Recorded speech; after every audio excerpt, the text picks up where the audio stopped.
Urban explorers of Reddit, what's the creepiest thing you found while exploring an abandoned building? I work as an asbestos surveyor. I regularly have to go through entire derelict buildings. One time I had to do a survey of an old nunnery. The foundations dated back over 300 years, I think. I was down in the basement and I found a well with a ladder going all the way down, probably about 20 feet. Descended all the way down, and there was this tiny door at the bottom. I realized this obviously wasn't a well hole. The door led to a tiny room with no lighting.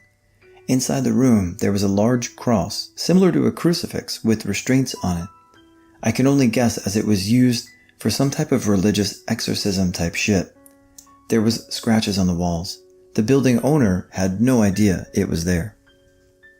I've surveyed a really old mental hospital, which was derelict for years. I found a room with all the old, outdated equipment for restraining crazy people in there. I didn't find that very creepy until I got this almighty chill go over me and heard a door slam. I bolted out of there like a rabbit being chased by a ferret. Every once in a while, I'll go urban exploring with one of my friends. Usually he just checks out abandoned houses and the odd factory or two. It can be a really cool experience for anyone who is into history or photography or asbestos inhalation. Today though, he decided we're going to a local abandoned hospital at night with just the two of us because it'll be more intense that way, and he's evidently never seen a single horror movie in his life.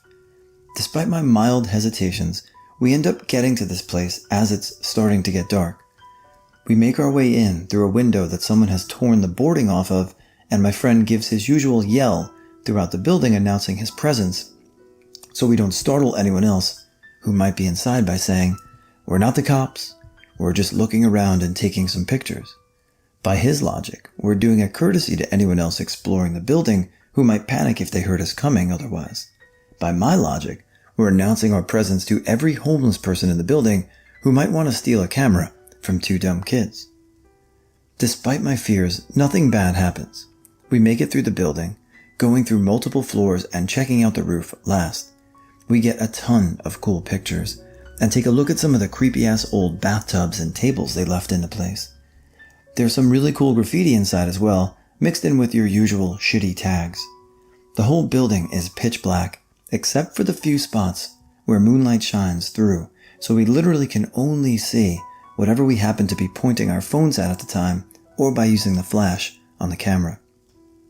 Even though I'm still worried about being murdered, I'm glad I went, and I'm less freaked out as we're making our way back to the window we came in. We get back to the room, and I hop out the window first and have my buddy pass me the camera. As I take it from him and he starts to climb out the window, a soft voice from what sounds like just 10 feet or so inside the building says, "Wait." I look around my friend and can just barely see a silhouette standing in the doorway from where we entered the room. Now, I'm not proud of what happened next, but in that moment, the force with which my butthole puckered propelled me away from the building with enough forward momentum to last until I was at the edge of the property back towards the road.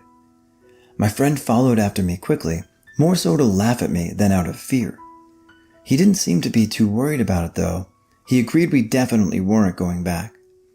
I know this isn't the most exciting story, but what terrified me at the time was that I was 100% sure we were alone in that building.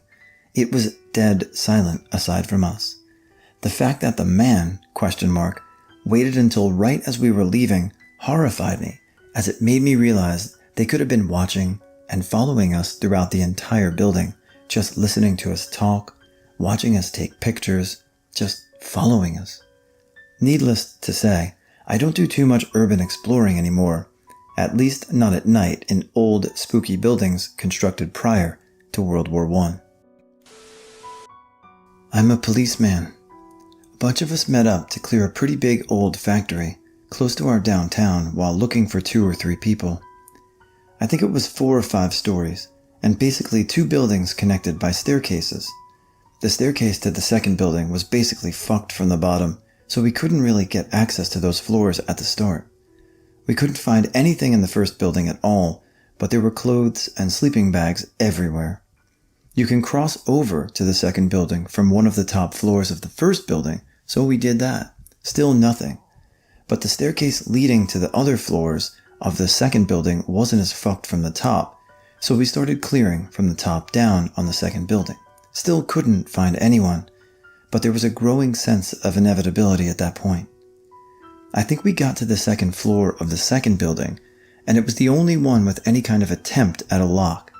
Basically, the outer doorknob was wrapped in some yellow cord and funneled through where the lock would be into the open room. Naturally, we cut that shit and went inside. The room was totally dark, but we shined our flashlights on a few people sleeping in bags or shitty mattresses. Then we find some more homeless folks, then more, and more, and more.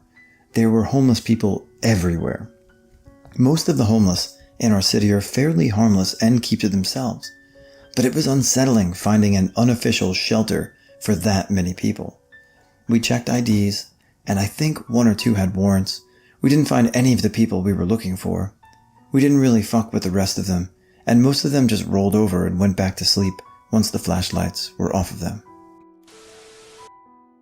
I'm not an urban explorer, but my old friend's dad lived in a converted mental asylum.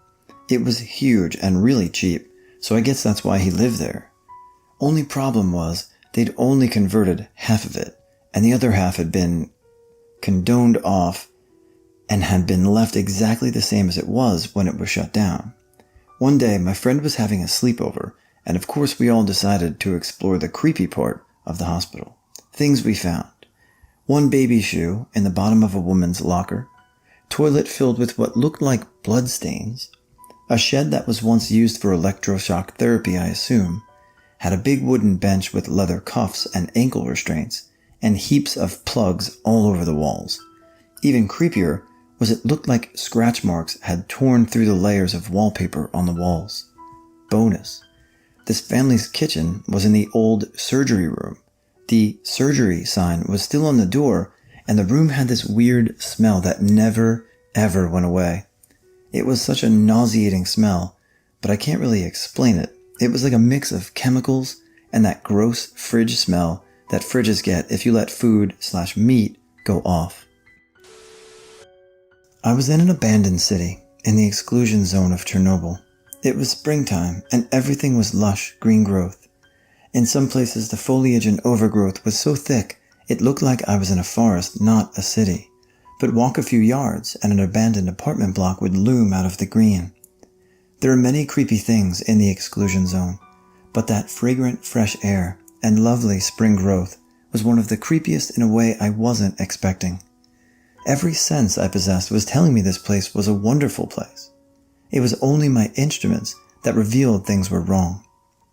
Without instruments, I was blind to the shadow all around me, and I would never know I was blind. My eyes worked fine, but the only thing I could see and smell and hear in that place was beauty. I was exploring this abandoned amusement park outside of Berlin. We had been walking around for most part of the day. This place was all creepy. The whole place just seemed like it was watching you.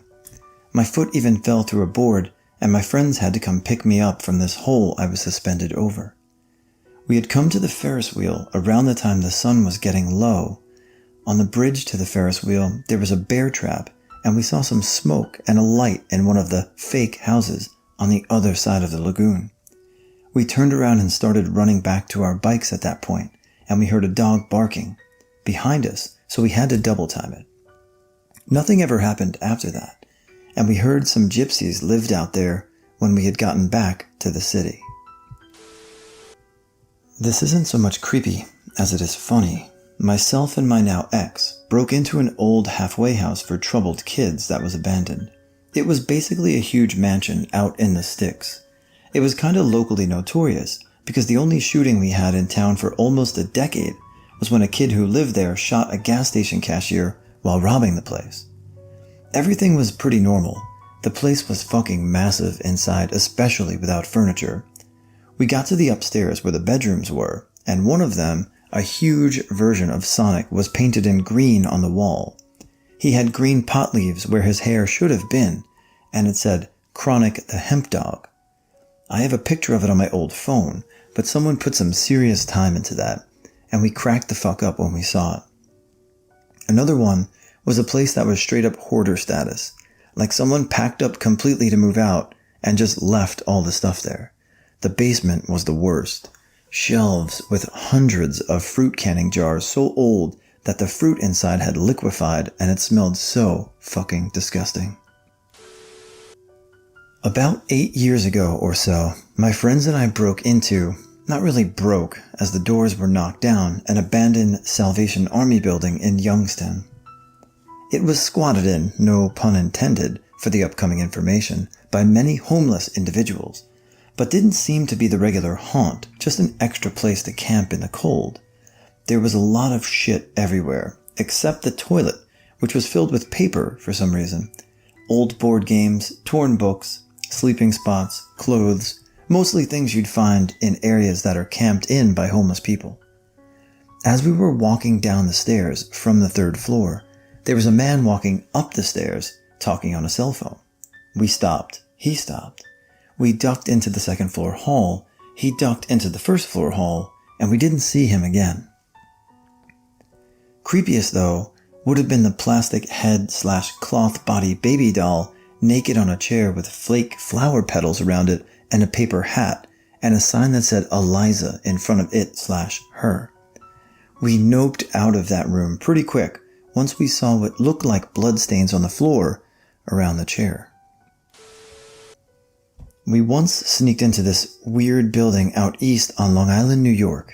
It was fenced off, but it was definitely one of those places that every teenager eventually sneaks into.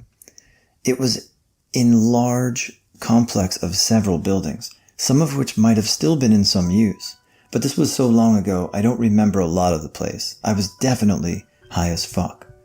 Anyway, one of the buildings we got into had a concrete staircase that went way underground and opened up into a long hallway with individual cells, small 8x8 or 10x10 cubes with secure doors, mostly busted open by now. Looked like a sci-fi mental institution. Each of the rooms had different color walls painted inside. Some were crazy patterns like zebra striped or color splotched. Everything was faded and moldy, and the rooms were filled with the detritus of several teenage visits, beer bottles and cigarette butts, food packaging, etc. One of the rooms, though, was locked, and the door hadn't yet been forced open, but had a smashed out window. In that room, which was painted with a weird, colorful stripe pattern, still had a cot with a stained mattress, and the walls were all covered with deep scratches in the paint. My stoned mind pieced together that whoever the fuck was kept in this room was trying to scrape the paint off the walls with their fingernails. That bothered me for weeks. When I was about 14, I, from Manhattan, visited my friend who lives in a dark, sketchy, but somewhat quiet part of Brooklyn. I forgot which area. Anyway, there was a construction site across the street from his place. It was going to be a 3-floor office building. At about 1 a.m., we climbed over the wooden barriers and explored. We both wore black clothing and brought a somewhat dim flashlight. The place was pitch black. The 1st floor was empty. We found the stairs and moved to the next level. I heard what sounded like heavy snoring. My friend said it was probably a night watchman or something. We didn't find much on the 2nd floor besides some metal rods and shit. By this point, I was a little freaked out. I grabbed a metal rod to use as a weapon in case something happened on the top floor. We quietly went up the stairs again. The snoring got louder. My friend scanned the room with the flashlight, then froze. "Dude, what's wrong?" I asked. I peeked up the stairs to see what he was looking at. It turns out there was a small colony of hobos in the corner. Some were sleeping, hence the snoring, but one of them just stared at us with milky eyes. He looked like a tiger staring down its prey. "Run!" I yelled. We bolted down the stairs as the man ran after us. I hurled the rod as hard as possible in his general direction. I must have hit him because I heard him tumble down the stairs. My friend and I made it out and caught our breath in a nearby convenience store. We laugh about it now, but I couldn't sleep for days.